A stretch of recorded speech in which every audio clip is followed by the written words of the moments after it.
Hi guys, it's Jude here. My cousin died 6 years ago, and I kept her number for the longest time after that. I never called it, I never texted it. I knew she wasn't on the other end of the line anymore, but every time I scrolled past her name, I just couldn't bring myself to delete it. And that is saying a lot because every few months I go through my phone, go through my contacts and delete numbers I don't need anymore, people I'm not in touch with anymore. It's funny how we hold on to things after people die. Sometimes it's the meaningful things, sometimes it's completely random stuff. Their contacts, an old voice note, a birthday reminder, a stupid meme they sent you once, their clothes, their side of the bed, cracked mug that nobody else would even care about. I wonder, what are we actually holding on to when we keep these things? I think one of the hardest things about grief is that everyone seems to expect a timeline. People expect you to just break down and cry immediately. After a while, start healing, move forward, and be okay. Or else they expect the opposite, for you to still be devastated several years later, just unable to move on. Unfortunately, grief isn't an either-or situation. It doesn't pick just one option. Grief doesn't care about your calendar, your timeline. Sometimes 6 months will feel like 6 minutes. Sometimes 6 years later, a random smell or a song or a photo will just knock the air out of your lungs. I lost a co-worker about a year ago, a little over a year ago, and just last week I was watching this movie, Yumi and Tuscany, the one with Haley Bailey, and there was this scene with that Bridgerton guy where he was singing You Should Let Me Love You or Let Me Love You, the song by Mario. And I remember this specific event that happened in the office this day. It was just hilarious. Another coworker and this guy, the one that passed on, they were having this exchange regarding this song, and it was just so funny. It was like I can't remember it without laughing.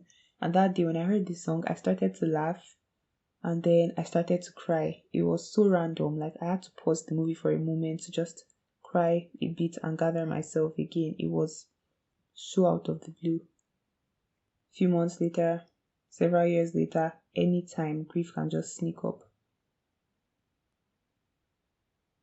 So, with no appointed timeline, when is it okay to let go? When is it okay to delete their number, to take them off your profile picture, to give away their clothes, to pack up their room? When is it okay to laugh again, or make new friends, or fall in love again? When is it okay to just move on, in quotes? I think people often feel guilty about letting go of objects because it can feel like you're letting go of the person. It's like giving up one more piece of them every time you release another item. It's like I've lost another piece of this person. Or every time you forget something. Or maybe not. Maybe deleting a number isn't the same as deleting a person. And changing your profile picture isn't erasing them from your memory. Maybe packing up their room or giving out their clothes is not an act of abandonment. I believe love and memory can stay, even after all the physical reminders leave. In fact, love carries on even beyond memory, in my opinion. Have you ever forgotten something you loved long ago, like let's say a TV show or a book from your childhood? You've gone several years without thinking about it, and then suddenly you just see it on one of those Instagram reels about maybe old TV shows or childhood stuff. Do you struggle to love it afresh? No. You just remember that you love it.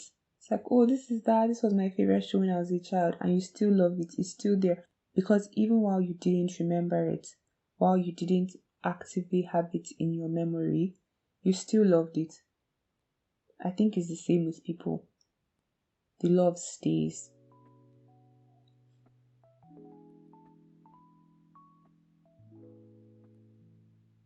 Have you ever felt like you weren't important enough to be this sad? Like somebody dies and it really pains you, but part of you is wondering if you even have the right to be this pained.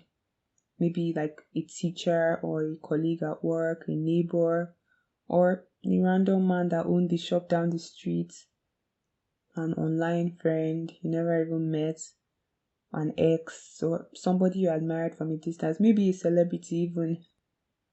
It's like there were people that were much closer to this person, their family, their friends, their loved ones, etc.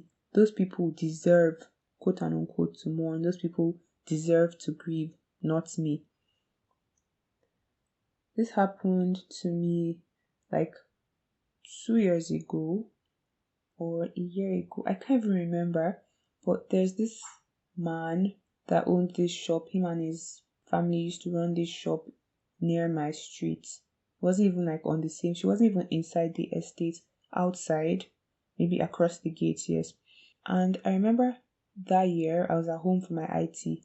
I used to walk past his shop every day, going and coming every single day that I had to go to work 5 times a week. And on my way out in the morning, I would greet him, "Good morning, sir." I'd say, "Good morning, my dear. Bye bye, enjoy your day." And I'll go. On my way back, when I'm coming, like, "Good evening, sir." And he's like, "Good evening, welcome, my dear." I don't think that man knew my name. I don't think he knew anything about me. In fact, I just knew his name because, like, everybody kind of knew his shop. It's like, "Oh, go to this this person's shop and get this." So I just knew his shop, but we never had a conversation beyond that. And I remember it's still so vivid to me. One particular morning, I was going out. This man was punctual. He was always open by 7. Always open by 7, and he'd be there till like 7 in the night. I remember this morning I was on my way out to work and his shop was locked. And I actually took note of it because, like I said, he was always there. But like I went to work, didn't think too much. And I got back and his shop was still locked. And as I was getting home, my mom was saying, "Oh, she just heard from the neighbor that this man died this morning." It was so, I don't know. It came as a shock. This person I actually wrote something about it. I wrote something on my Substack. I called it Dear NPC because for me, he was like a non-playable character, in quotes, in my game. He was just there. He was a constant in my life. Just always there, a fixture. And then he was just gone. And it actually hit me like really hard. I didn't really cry or like outwardly express anything. But inside I was quite shaken. I was quite pained. But then I felt like I didn't have much of a right to it. Like I said, we didn't know each other beyond good morning, good evening, goodbye. So it was like imposter syndrome, but for grief. Grief isn't measured by relationship titles, though. I think sometimes the loss hits because of what the person represented to you, even from a distance, what could have been, either between you people or just what could have been the potential that person had to just have their life, or memories attached to them, or it could even be more about you, the stage of life you are in, or just the simple fact that this person was a person with a whole life and now their life is over. I think that's perfectly valid. A thought worth exploring is grief is not a competition. Somebody else's bigger grief doesn't cancel out yours. I know sometimes there's a voice in your head that says stuff like, "But her parents are suffering more than me, so I shouldn't just sit here crying. Imagine what his close friends are going through. This is their loss, not mine." I think both things can be true. The loss can be theirs and it can be yours too. And it can even be a loss to the whole world. Because every time a human being dies, I believe a little light goes off somewhere in the world, somewhere in the universe, maybe. I think my point tonight is just that grief is weird. It's one of those things that human beings have been unable to master or understand or work around. I mean, we have people that have become experts on fear, experts on anger, but I don't think we have experts on grief, really. Everybody just has their way. Some people cry every day, some people never cry, some people keep everything, some people just want to throw everything away. Some talk about the person constantly, some never mention them again. And none of those things automatically means they loved the person more or less.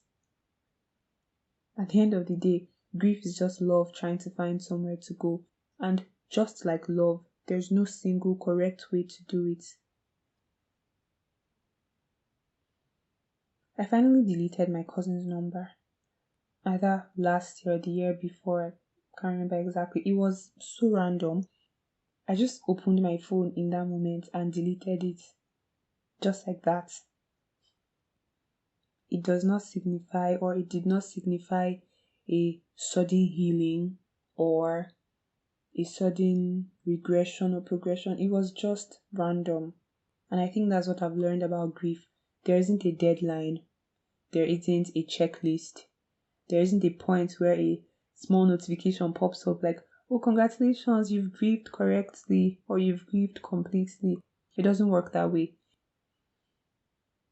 If you're holding on to something that reminds you of someone you've lost, I think that is okay. And if you finally found the strength to let it go, I think that's perfectly okay too.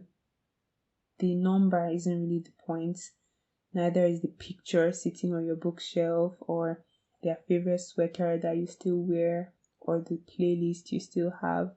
None of those things is the point. The person is what matters, and love stays long after we figure out what to do with all the things they left behind. There's a quote attributed to Ralph Waldo Emerson. It says, "Of all the ways to lose a person, death is the kindest." Now, the first time I read it, I immediately disagreed. Like, what? Death? Death that is final, death that is painful. But when I think of it, maybe he was right. At least when death takes them, the people we love, it cannot take our love for them. Our love is ours and we can hold on to it forever. Compared to breakups or, fights or betrayals. Because then sometimes, you lose love for these people. Somebody you loved so much is like now you hate them. But when they die, like as your loved one, as the person you loved, is like the last state of them is your loved one. The last thing you have of them is your love for them, and it endures. Love endures. Wow. I'm so sorry if this episode was a bit too depressing or morbid for anybody, but sometimes we have to talk about the hard stuff and the sobering stuff as much as the fun stuff. So thank you guys for tuning in. Thank you for listening. I enjoyed this episode and I hope you did too.